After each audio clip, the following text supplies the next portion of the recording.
Hello everybody, welcome back, Mario Panzer, and today we have a different type of video today. Now, this may not appeal to everyone, but for those who don't know, in the past 4 months, I have actually rediscovered my Danganronpa, a series, and through those 4 months, I've been able to get through Danganronpa 1, 2, Ultra Despair Girls, End of Hope's Peak High School, the anime, V3, and yeah, that's about it. So obviously, there's still a lot left to discover. Well, not really that much. There's just many of the mangas that are left. Although the only one that's really important is Danganronpa Zero. But other than that, I've been watching enough and playing enough to the point where I can start making a tier list of ranking all the characters from the series. So without further ado, let's just do that. So we have S tier, A tier, B tier, C tier, and D tier. Now, some of you may disagree with these, some of you may not, and obviously, for those who don't know, spoilers are ahead while discussing these, so if you have not watched or played Danganronpa, then I highly suggest you do so, because you do not want to be spoiled at all. Now, with all that said, let's just hop straight into it. I think the best way to start with this tier list is by going through the protagonists of each Danganronpa. So, our first on the agenda is Makoto Naegi. Now, obviously, he was the first protagonist. I won't lie, in terms of personality, he was really lacking in one. And although I will say, it took until the third anime of Danganronpa for me to actually get attached to him, and it was especially in that one, especially during the future arc when he went through that trauma and stuff and nearly killed himself. It's then when you really find out and really makes you upset about all the trauma he's had to endure through the killing game and etc. So although Makoto, he's lacking a personality and stuff, I still have a nice attachment to him. So much enough, I think he deserves an A tier. Now, actually, I say B tier actually, okay, because our next protagonist is Hajime. So if I can find Hajime, there he is. Now Hajime will definitely be an A tier. He definitely has a personality going for him. Okay, he's a very not complex character, but it's not until near the it's during chapter 6 and the Despair arc where we learn more about the head of Hajime and stuff, because obviously he doesn't actually have a talent and all, and you really feel bad for the guy because he really thinks he belongs in a place like Hope's Peak and stuff, and he's been looking up to them all along. And then we obviously have the Izuru project. Speaking of Izuru, where is he? So with Izuru, I'm gonna put him in the same rank as Hajime. I'm not gonna count them as separate characters. We're gonna put them as regulars. I mean, as together, but I can't even find Izuru. Okay, but I'll look for him later. But yeah, Hajime, he'll go in A tier because he definitely had a lot going for him, especially towards Nagita. Actually no, we'll save him for later. Next we have there's Izuru. There, okay. Next up we have Kumaru. Now, Kumaru's an interesting one, okay? Out of all the protagonists, she's definitely the most whiny, but to say she was a bad protagonist is definitely not something I'd say, okay? Because here's the thing, Kumaru, obviously, the Ultra Despair Girls was a much different game compared to the regular Danganronpa games because it was an action game, we got to shoot Monokumas, what a fun thing to do. So, and I think her interactions with Toko and stuff, and the growth she went through, she was just a whiny girl at the beginning, complaining. I'm pretty sure she was a flat earther too as well, but but then obviously the more she progressed and stuff, she became more brave and stuff. And obviously, if you compare how Ultra Despair Girls beginning, the location you started, and how you end up towards the end, you can really see the amount of growth her and Toko went through. So I think she's A tier worthy. Next, then the last two protagonists. Well, I'm not sure if you would count Kaede as a protagonist because she technically did die in chapter 1 and they did hide the whole thing. But whatever. Shuichi and Kaede is definitely S tier. Okay, if you're wondering why Shuichi, he definitely had the most growth as a protagonist, okay? Because when we see him at first, he's a detective, he's all shy, he doesn't like talking to people, and obviously, I think the main thing for him was actually his detective talent as a whole. You know, he was too shy to discover the truth because of his past experiences of a case, and then obviously, during the first trial, which was a very emotional trial, when Kaede got executed, it really emotionally traumatized Shuichi and stuff, and that's when Kaito stepped in, and obviously him, Kaito, Maki, they, got close together, and then, Shuichi became more confident, and yeah, but anyway, where's Kaede at? I need to put her in S tier too. Okay, there's Kaede, alright, S tier. So yeah, these two, okay, as for why Kaede's S tier, yeah, she was only in chapter 1 and stuff, but the thing is, it was a shame that she had to die in chapter 1, and I know there are a lot of people who would have preferred Kaede being the main protagonist over Shuichi. To be fair, I don't mind either, but the thing about Kaede, even though she was short-lived, you have to respect her enthusiasm, her motivation to, want to find a mastermind, stop the killing game, and she also, I gotta applaud her for actually being the first protagonist to have like an actual proper talent, because obviously Hajime didn't even have a talent. Makoto was just the ultimate lucky student, and obviously I'm not saying that's not a real talent and all, but Kaede actually had like an actual interest, and it was interesting, and obviously she felt more like an actual character when compared to Makoto and stuff. He'd just be like, everyone just talked to him and stuff, and he'd just suck it in and stuff. He never gave others a taste of his own medicine, not a taste of his own medicine, like a piece of his mind, but like Kaede, she goes back and forth with many other characters, so you gotta applaud her for that. Anyway, so that's all the protagonists done. Damn it, this video only 7 minutes long. I've only done 1, 2, 3, 4, 6 characters. Okay, we're gonna speed things up now, okay? We can save discussing all the characters, for a future video. So let's breathe this through. So we're gonna go with the antagonists now. So starting with Byakuya. Okay, Byakuya was a tough choice, okay? I hated him at the beginning. So if this was early me, he'd definitely be D tier. But he's definitely now more of a B tier for me, okay? I respect the man. And actually, I don't respect him, but I do applaud him. But okay, Nagito.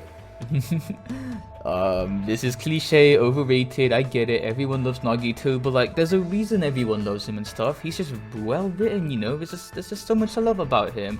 And then obviously then we have the more controversial topic, Kokichi.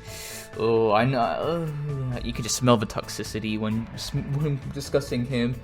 And I won't lie, during the beginning of I think even from chapter 1 to 4, he would definitely be a D, I guess a C tier for me. But even then, you have to applaud him. Okay, he's definitely S tier worthy. Okay, as much as you hate him for killing your favorite characters and all, and just for being the way he was, you still have to the way the writers dealt with him, and his constant lying, his constant personality shift. It's very entertaining, and it's what helped carry V3. And anyway, so that's all the antagonists. Let's just go random through the list. So Ryoma, alright then, Ryoma is definitely gonna be a B tier for me. I feel real bad for the guy. Akane in solid C. Aoi, yeah.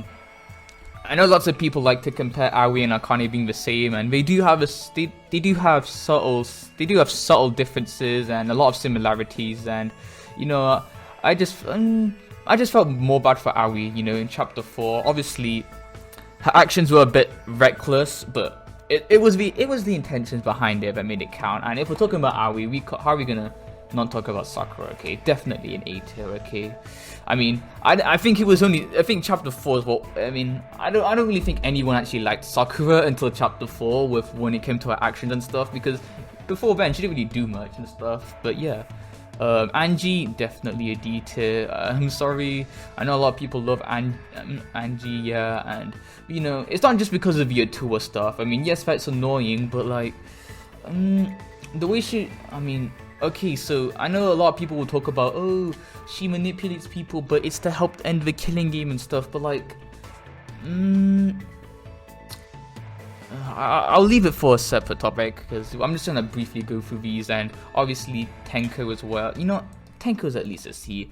Obviously, her degenerate male statements was overused a lot, and it's supposed to be the gimmick of her character and all, and some people love it, some people don't, but I think around chapter 3 before her death, I did feel a bit bad for her, and also, I think a quick side note, I haven't actually tackled all the characters' free time events, so I don't know the full depth of each of them, so just keep that in mind.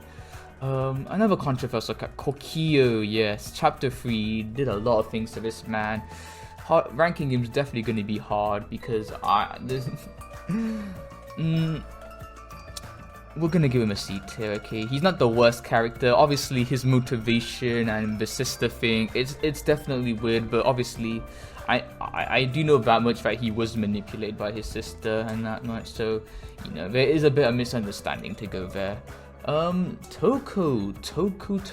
Now let's be real, a lot of us, we can relate to Toko, okay? A lot of us, we're socially awkward, you know, we have trouble making friends and stuff. I mean, at least I'm assuming, but you know, I think Toko's definitely definitely feels like a very human character, well, to some degree at least, but you know, she's definitely a solid, you know what, yeah, I'm putting an S tier. You know, Ultra Despair Girls, it kind of makes it hard for you to hate her, you know, because obviously she has an entire spin-off game where she spends time with her and Kamaru, okay, so while we're on Toko, we can't talk about Toko or not mention her other side, Genocide Jack / Jill.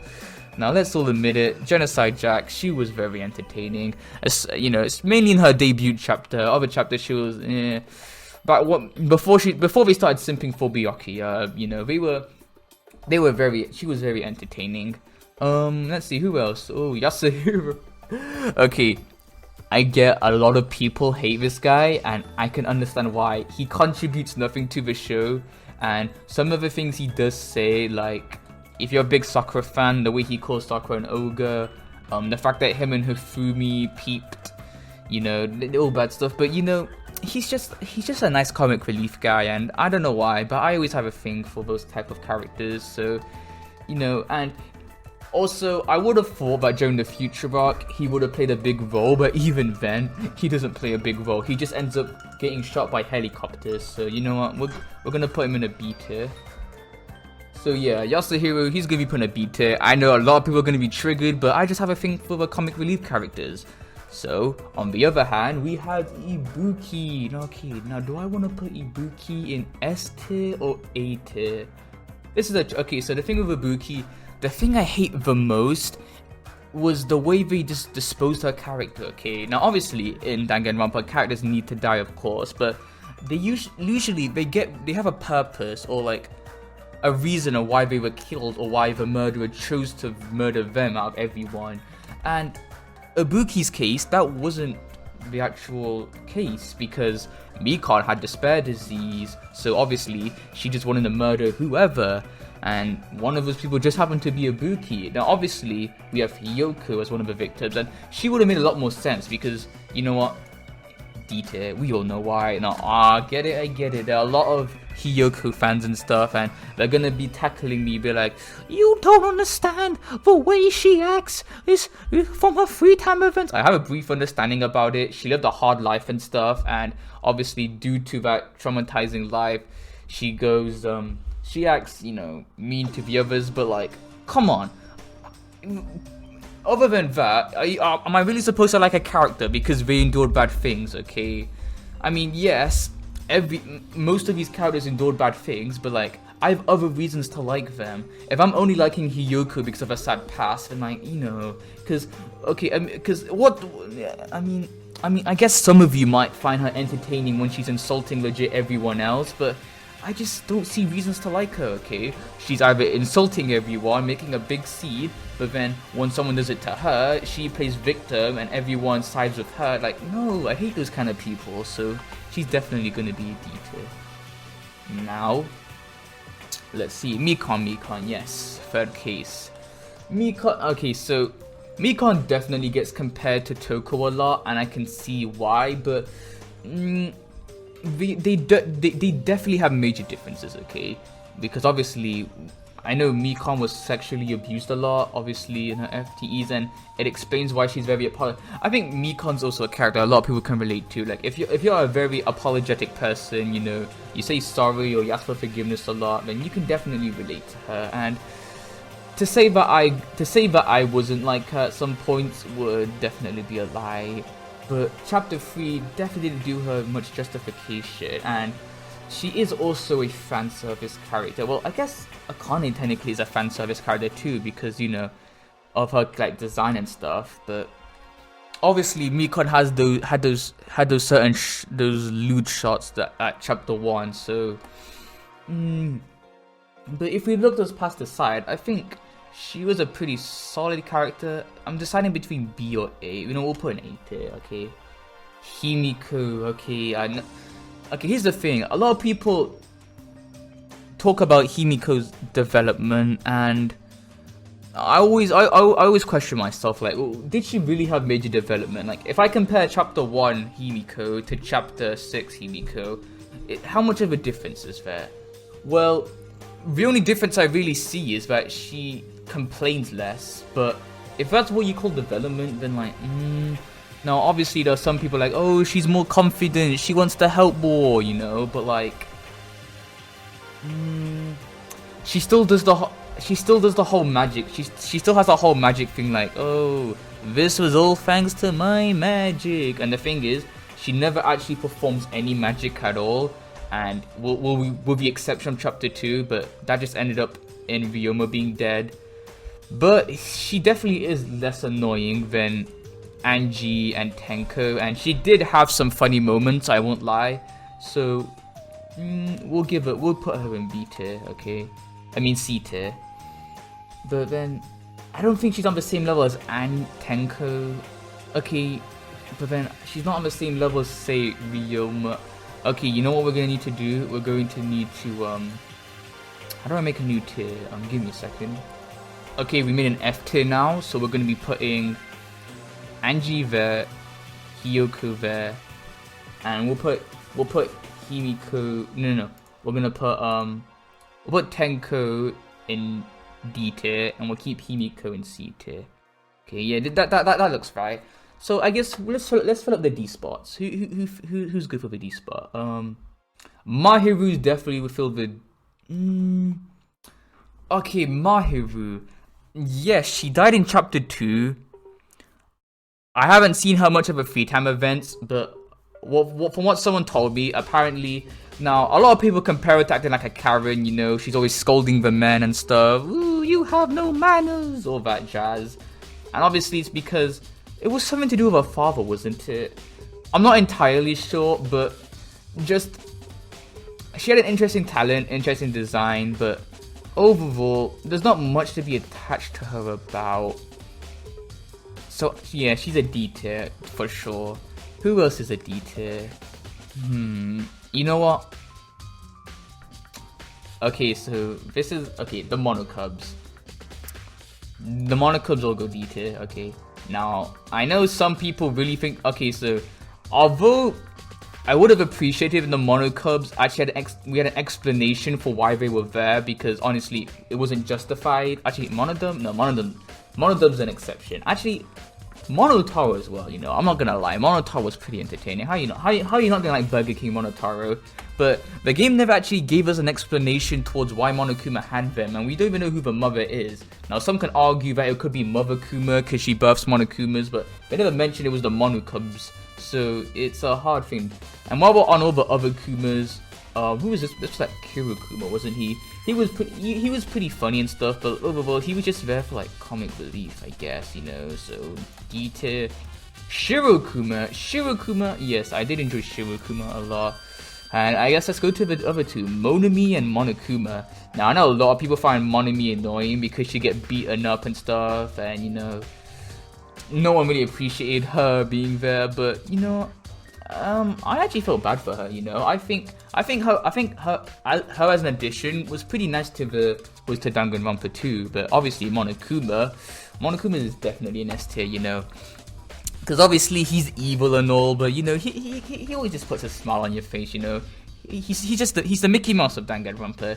Very memorable. You know, the yin yang part. Or you know, there's so much love about Monokuma. Usami, you know, Usami is obviously the same as Monami. But we have Monokuma, but obviously there's another side to Monokuma, and that's Junko. Wait, have I two Junko? Okay, no, is this the Muko Junko or the Junko Enoshima? No, okay, this is just regular. Okay, so Junko. Okay, so as a villain, she definitely. Okay, so she's very entertaining when she's on screen, yeah. But in terms of motivation and stuff, you know, we don't really have. She doesn't really provide a. Well, obviously she has a reason for what she does. She wants to drive the world into despair because she's bored of life, you know, because she was born with great analytical skills and stuff. You know, she could easily predict stuff. You know, she found everything boring. She wanted to do stuff that would, she wanted stuff unpredictable to happen, and obviously despair was it. But you know, she's a solid villain, but there's not really much to say about Junko. You know, Junko's just Junko. But so I'm definitely putting a C tier. But Monica, on the other hand, now I know a lot of people hate Monica because of what she did with the Warriors of Hope, but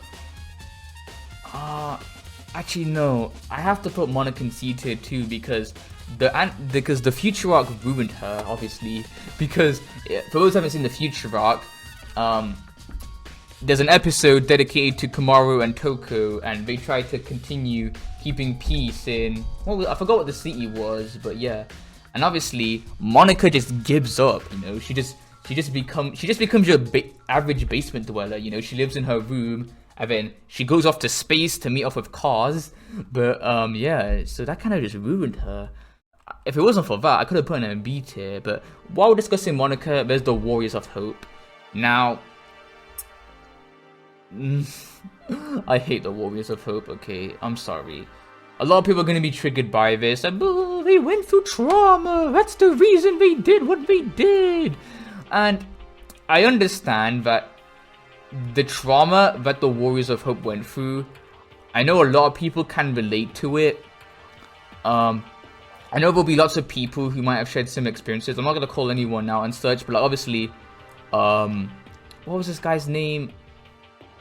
I forgot his name, but this one was like, he was physically abused by his father because he was an alcoholic. Jotaro, he was verbally abused a lot, but Nagisa was definitely a little more insane, and no one can relate to Nagisa, so I'll put him in D tier. Kotoko, yeah, she was sexually abused and all, like the way her father did and stuff, but yeah, people who can relate to these, they usually like to rank them higher because they can understand the trauma they went through.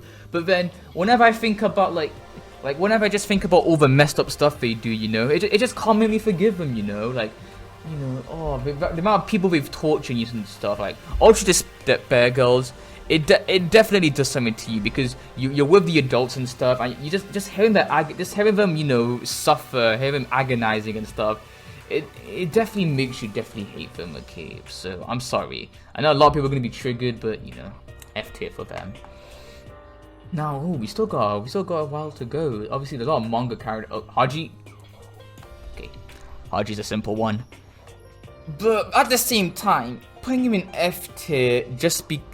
Then again, he was very whiny as well. I won't lie. The way because he did treat Monica very badly, and he is a part of the reason she is like she is.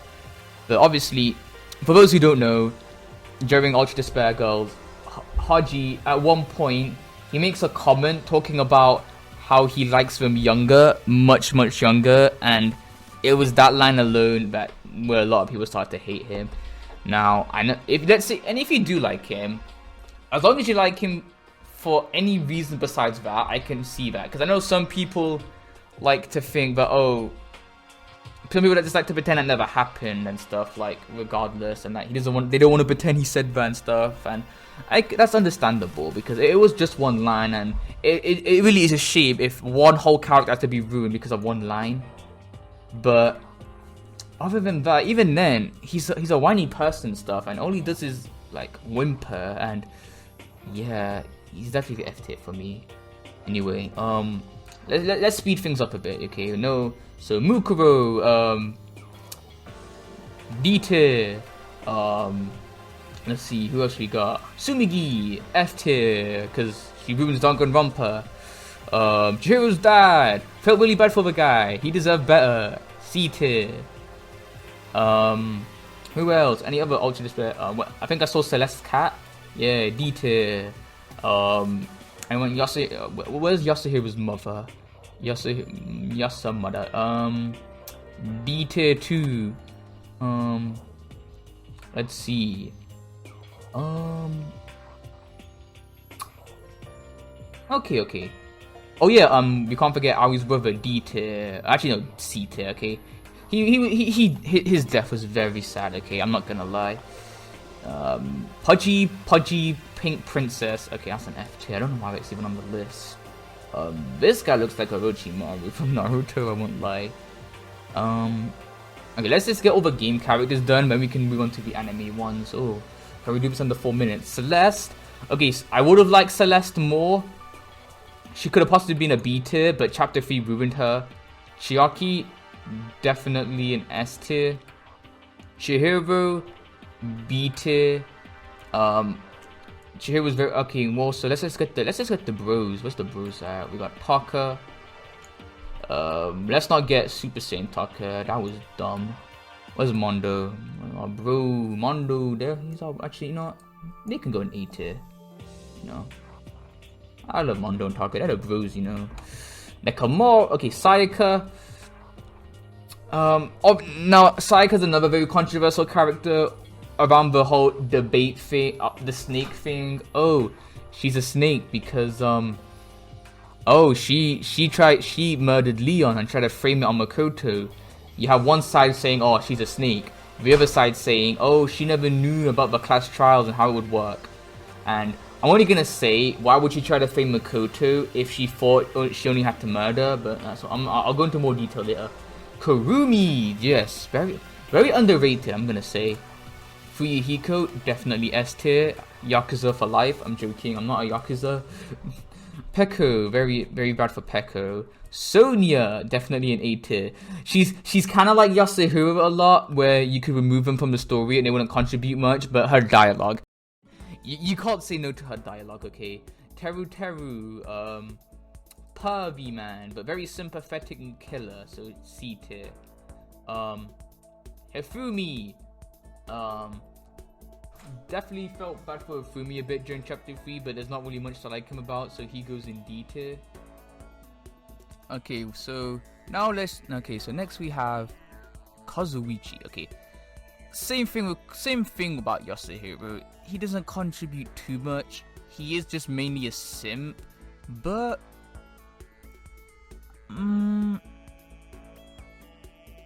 B tier. Okay, I'll put him in B tier. Even in the anime, even in the game, he does not shut up about Miss Sonia. But the thing about it, in the class trials, I don't think many people notice this, but he usually gets ignored a lot, especially when he has like a lot of valid points. So I think his contribution towards class trials has to be at least a bit respected. So you know, he's B tier. Okay, so Mew. Alright, I know Mew's a fan favorite for many, despite her being designed to be hated, which is a reason why she kind of acts like a Hiyoko. Okay, no, the difference between her and Hiyoko is that they try to insult a lot of people, and one and the same thing. Okay, so if you insult Hiyoko and you get insulted back, she'll cry like a bitch, and she just won't stop. When you insult Mew back, she'll just act like a wimp and stuff. She won't try to make you feel guilty for it and stuff. She'll just be like, hee. Or another case scenario, she gets turned on by it. But I do know a bit about her free time events. She does have like she'll be a B tier, okay. She can be okay when she's not being pervy and stuff. Some of the things that she does say can be quite funny, okay, I can't lie. And the chemistry that her and Kokichi have is definitely entertaining. So with that left, we have okay, all right, we have the imposter, ultimate imposter, and yes, I'm calling him that because he doesn't have an official name. Now, if for those who don't see the anime, he's actually a very noble guy, okay. There's this character, you know, where's me? Okay, so we're gonna put him 8 tier. Okay, so I didn't want to discuss the anime characters yet, but we're going to. So we got Mitarai. So for those who don't know, Mitarai is the ultimate animator, and he spends all his day animating and stuff. But obviously, he has trouble doing that because of he has to go to class and stuff. So then, the ultimate imposter, he decides to impersonate Mitarai, so that Mitarai gets to spend all his day animating, and he'll go for class for him. And you really see how much Ultimate Imposter really cares for Mitarai and stuff. Like, and the thing about Ultimate Imposter is you have to feel real bad for the guy, because he doesn't have any identity of his own. Because if you remember in chapter 5, when you go through Nagito's room and you see all the student profiles, when it comes to the Ultimate Imposters, the only thing they say about him is his talent. That's the only detail you have about him, and then I feel really bad for him on that. Okay, so next up, Leon. Okay, Mr. 11037. It's kind of hard not to put him on A tier. Okay, he's what started Danganronpa. Okay, if he wasn't, technically it was him and Sayaka, but like obviously, you know, he has one of the best executions, you know, one of the most sympathetic motives. I mean, some people debate about it, that, you know, he could have just chose not to kill her and stuff, but you know, we're not here to discuss that. So Nekomaru, no, the beefy boys, I think all they all deserve an A tier. Yep. I know people only resort him to, oh, he's the guy who makes shit jokes, he, but I think, you know, there's more to him and stuff, you know. And he also trained Leon, so, you know, props to that. He might have trained Ryoma too, I'm not too sure. They never actually they never confirmed it, but he did confirm that he trained Leon. Alright then, let's see, Rantaro Amami, Avocado Boy. Yes, he does not do much, but at the same time, I love the mystery aspect about him. Because because obviously every game has an amnesia student, and he is that one, and they kill him off in the first chapter, so then that gives you the impression that, oh, we're never gonna find out his talent. Well, I feel we were about to find out his talent eventually, but like the way we were. And then chapter 4 opens with him with his video message, and you know, you get all like, ooh, I wonder what he's on about. Then chapter 6, and you know, there's a, you know, it's not, and also in terms of a character, he's just so chill and relaxed, and you know, and also he's good with nails as well. That's also interesting. But yeah, we saved most of the best for last actually in terms of the games. Okay, so Kyoku. Alright then, I know a lot of people like Kyoku, and I would put her in S tier, but I'd actually put her in A tier. Okay, and the reason this is because so here's my opinion. I'll give more details in a future video, because I do plan on discussing like my top 15 favorite Danganronpa characters. But I think that Maki is an improved version of Kyoko. I'll leave you to interpret why I think that. I'll cover it for a separate video. But yeah, I think Maki was a better written version of Kyoko. So for that, I'm putting Maki at S tier, Kyoko at A tier. And obviously, where's you can't have your Maki role without the luminary of the stars, Kaito Momota. Okay, I know for some reason a lot of people hate Kaito. If that's true, then like I really have no faith in humanity. I'm just joking about that. Don't take that seriously. But yeah, I don't understand. What's that? I mean, I can kind of see why you can hate Kaito. He's a bit extra. Okay, I will say that much. And he's a bit extra, you know, people can find it annoying easily, but for me, he's definitely entertaining, and he can always put a smile on your face. Okay, Now, Kibo K1B0. Admittedly, he didn't really do much until chapter 6, and I think he was very noble, okay, and what we did with him was quite interesting, okay, especially in chapter 6. I mean, I still hate that chapter, but what we did with him during then was interesting, and yeah. Now, we have 2 game characters left. Gonka Gokuhara, aka I was gonna say something, but I forgot, but you know, Gonka Gokuhara. What's not to love about him, man? He just wants to become a gentleman. Yes, I understand he speaks like he's like Tarzan and always speaks in the 3rd person, so I can understand how that gets very, very annoying, okay? So, if that's your reason for hating him, understandable, but he's just a noble man. He only has pure intentions. And while we're talking about Insect Boy, let's talk about Hamster Boy Gundam Tanaka.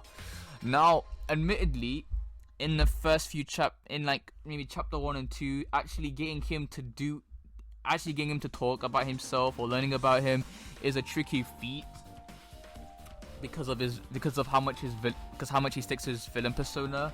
But then as the chapter goes by, he starts feeling more comfortable with those around him, especially with Sonia. And then obviously he starts acting. He always sticks with his evil persona, but he does it less and less. And he's definitely one of the most noble and characters I definitely have the most respect for, and also ones that really inspired me a lot. So that's all the game characters. Now, let's talk about, okay, so obviously I can't talk about the manga characters, but okay, let's go with the animes. So mainly from the Despair and Future arc. Fuyuhiko's sister, not much from her. Death Sad, yes. I think Kiyosuke was the name. He's definitely an A tier, okay? Definitely. I think okay, so yeah, he's definitely an why do I keep repeating myself? He's an A tier because I think out of all the anime exclusive characters, he was definitely the most interesting, but also the Mr. Hat and Claws. I don't think that's his actual name, but mad respects to this man, okay? His death was sad, okay? He died protecting Kyoko. Now, Miss Fujisake, I think her name was, she was, you know, she was a bit too much, okay? I won't lie, and I'm pretty sure she was also her talent similar to Kurumi's too, you know, she was the ultimate housewife. But which is basically, I'm pretty sure that's the same. Actually, no, housewife maid, they're kind of different, but they're pretty similar. I think Seiko was her name. Definitely feel bad for her, okay. The Kyoko's dad, solid C. Blacksmith person, yep. Also solid C. This guy didn't really do much. He died very early on. This guy, okay, I really hate this guy. For one reason, actually, if I didn't put out, okay, so D tier, okay.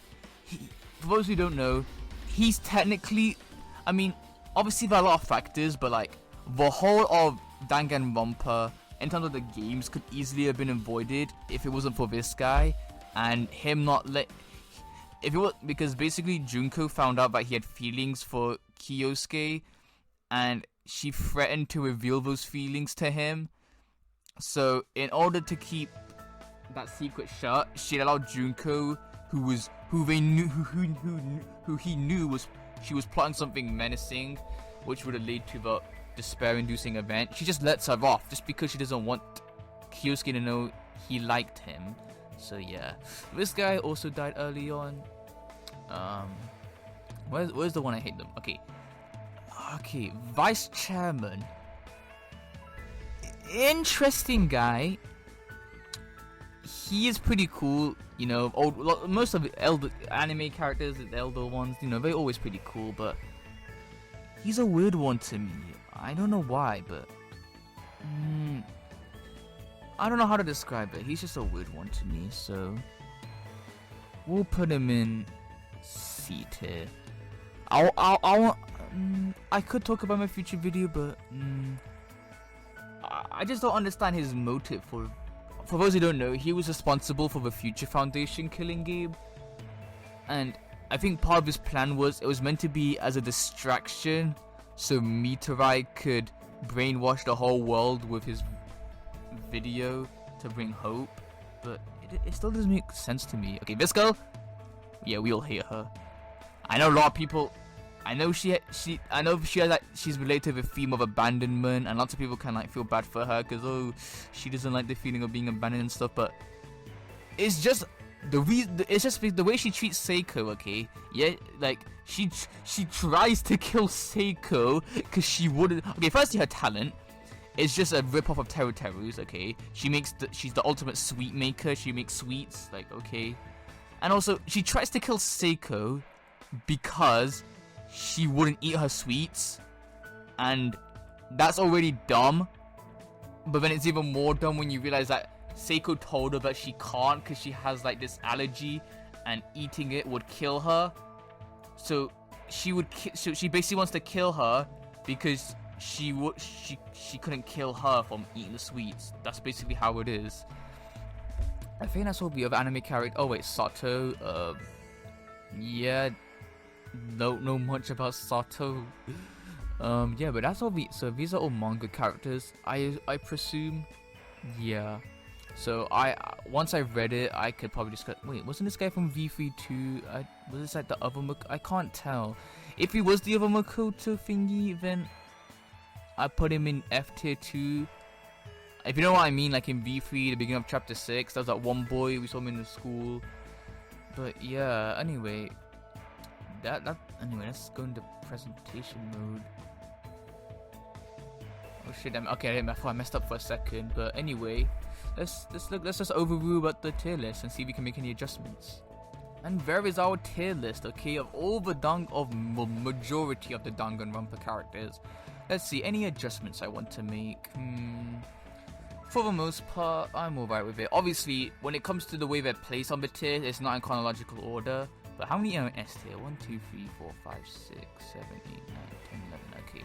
So, obviously, this isn't final just yet. I was kind of doing this on the spot. I will make a top 15 Danganronpa characters so I can go in full depth for why I like each of them. And obviously, I'll do ones explaining for the ones that I do hate. But for the most part, this is a brief. Here's a brief like look onto my rankings of the Danganronpa characters. So this was quite a lengthy video. Not much editing is really going to be needed for this. I'm just going to probably upload it straight to YouTube. But you know, if you enjoyed this, be sure to leave a like, subscribe if you're new, and if you want more Danganronpa videos, be sure to let me know, okay? I'd be happy to do more, you know? I want to express my love for this series and talk about it more, okay? And with that being said, I'll see you in the next one. Bye.